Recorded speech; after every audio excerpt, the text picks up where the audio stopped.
Хроніка, факти, коментарі. Worst affected areas, and 2,500 families were left in the dark due to the devastating storm. The storms are expected to peak during the night, with a serious fire warning in South Australia as well. Authorities warned of possible flooding in western and northern Victoria, as well as possible dust storms as strong winds from the hurricane rip off the dry topsoil.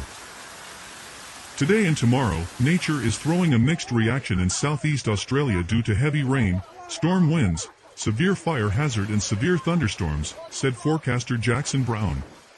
Elsewhere, hail covered the ground like snow,